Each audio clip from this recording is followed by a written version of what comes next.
అందరికీ నమస్కారం. కొన్ని సినిమాలు కొందరు జీవితాలకి ప్రత్యేకంగా నిలిచిపోతాయి. అలా నాకు ఆ నలుగురు చిత్రం ఇప్పుడు షష్ఠిపూర్తి సినిమా. ఈ షష్ఠిపూర్తి టీంతో మామూలుగా సినిమాలకి ఏంటంటే సినిమా మొదలయ్యాక ఆయా సందర్భాలు వచ్చినప్పుడు పిలిచి పాటలు రాయిస్తారు. కానీ ఈ సినిమాకి నన్ను చాలా ముందు పిలిచారు. ఉదయ్ నందనవనం అని దర్శకుడు, వీళ్ళ ఫ్రెండు, నాకు కూడా ఫ్రెండు. తను ఫోన్ చేసి, సార్ ఒకసారి ఆఫీస్కి వస్తారా, మీతో మాట్లాడాలి పాటల విషయం అంటే నేను వెళ్ళాను వాళ్ళ ఆఫీస్కి. వెళ్తే నాకు పవన్ అంతకు ముందే ముఖపరిచయం ఉంది. ఒక గంట మేము వేరే ప్రాజెక్ట్ గురించి డిస్కస్ చేశాం. రూపేష్ కూడా అప్పుడే పరిచయం అయ్యారు నాకు.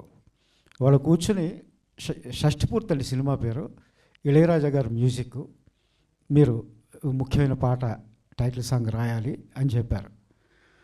మొదటి సినిమా, దర్శకుడికి మొదటి సినిమా, ప్రొడ్యూసర్కి మొదటి సినిమా, హీరోకి మొదటి సినిమా, ఇళయరాజా గారి పేరు చెప్తున్నారు వీళ్ళు, ఇది అయ్యే పని కాదులే అని అనుమానించాను నేను. ఇదే నిజంగా జరిగింది.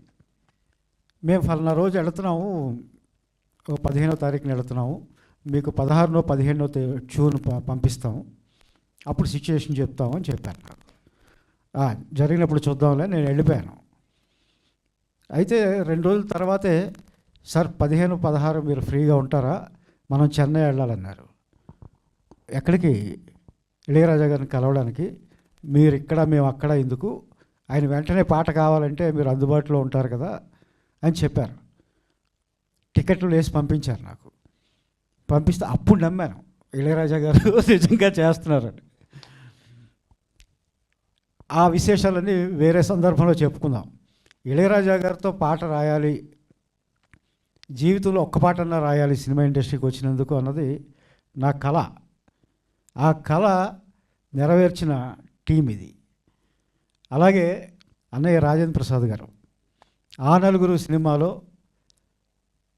మా జర్నీ మీ అందరికీ తెలుసు. అందులో రాసిన పాటలు శాశ్వతంగా నిలబడిపోయినాయి. నేను బాహుబలి రాసిన, ఇంకేమి రాసిన, పిల్లారా రాసిన, ప్రియతమ రాసిన, ఏం రాసినా ఫస్ట్ నాతో ఎవరు కలిసినా మాట్లాడేది ఆ నలుగురు టైటిల్ సాంగ్ గురించి. అలాగా నిలిచిపోయింది ఆ పాట. నేను అన్నయ్యతో మాట్లాడేటప్పుడు అన్నయ్యని కూడా నేనే రిక్వెస్ట్ చేశాను ఈ సినిమాలో నటించడం విషయంలో.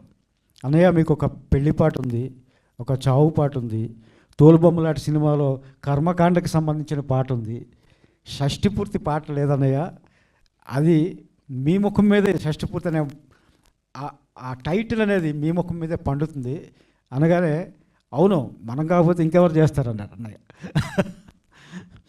అలా ఆయన వెంటనే డైరెక్టర్ గారిని, ప్రొడ్యూసర్ గారిని కలిశారు, కథ విన్నారు, ఓకే చెప్పారు. అలాగే అర్చన గారు కూడా టీంలోకి వచ్చారు. పెద్ద పెద్ద దిగ్గజాలు ఈ సినిమాకి పనిచేశారు. అందరి పేర్లు నేనే చెప్పేస్తే డైరెక్టర్ గారు ఇంకేం మాట్లాడతారు, అందుకని చెప్పట్లా. దిగ్గజాలందరూ ఈ సినిమాకి పనిచేశారు. పనిచేయడమే కాదు, వీళ్ళని ప్రేమించారు. ఆ నలుగురికి కొన్ని సినిమాలకి ఇన్వాల్వ్ అయిపోయి ఉంటాం. ఆ నలుగురు సినిమా టీంతో నేను కంప్లీట్ జర్నీ నాది. సినిమా అంతా పాటలు రాయడం ఒకటే కాదు. అలాగే ఈ షష్ఠిపూర్తి సినిమా కూడా నా పని ఎప్పుడూ అయిపోయింది రాయడం అనేది. కానీ ఈ సినిమాకి ముందు ఉన్నాను, ఈ తర్వాత కూడా మా జర్నీ కంటిన్యూ అవుతుంది. 2 రోజులు ఎప్పుడైనా నేను ఇంటి దగ్గర నుంచి షష్ఠిపూర్తి ఆఫీస్కి వెళ్తున్నాను అనకపోతే మా ఆవిడ అడుగుతుంది, ఏంటి వేళ షష్ఠిపూర్తి ఆఫీస్కి వెళ్ళలేదని. అంత పరిచయం. వాళ్ళిద్దరూ నాకు టెక్నీషియన్స్, ప్రొడ్యూసరే కాదు, నా పిల్లలు, స్నేహితులు వాళ్ళిద్దరూ. అన్నీ నాతో మాట్లాడిన తర్వాతే చేస్తారు. ఇందులో ఇంకొక విశేషం, కీరవాణి గారికి ప్రత్యేక కృతజ్ఞతలు చెప్పుకోవాలి. కొన్ని క్రేజీ ఐడియాస్ వస్తాయి మా దర్శకుడు పవన్ ప్రభకి. నేను రాయాల్సిన పాట అది నా దగ్గరికే వచ్చి భీష్ముడి మరణరహస్యం అడిగినట్టు,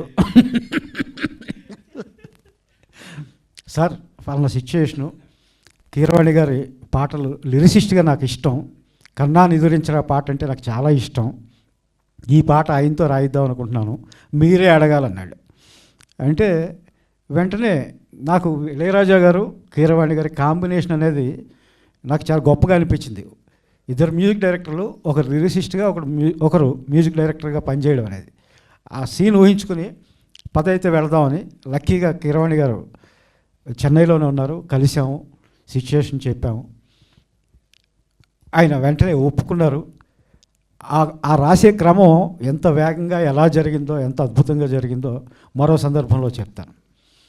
ఈ షష్టిపూర్తి సినిమా రూపేష్ హీరోగా చేసిన ఆకాంక్ష సింగ్ మంచి నటి, అందగత్తె. వాళ్ళిద్దరి కాంబినేషన్ ఒక జంట అయితే, మా అన్నయ్య అర్చన గారు, మనం జగమెరిగిన కాంబినేషన్, సూపర్ హిట్ కాంబినేషన్. ఇద్దరు దిగ్గజ నటులు పోటీ పడి నటిస్తే ఎలా ఉంటుందో మనం మరోసారి చాలా గ్యాప్ తర్వాత తెర మీద చూడగలుగుతాం. ఈ సినిమా సక్సెస్ అవ్వాలని కోరుకుంటూ థ్యాంక్ యూ వెరీ మచ్.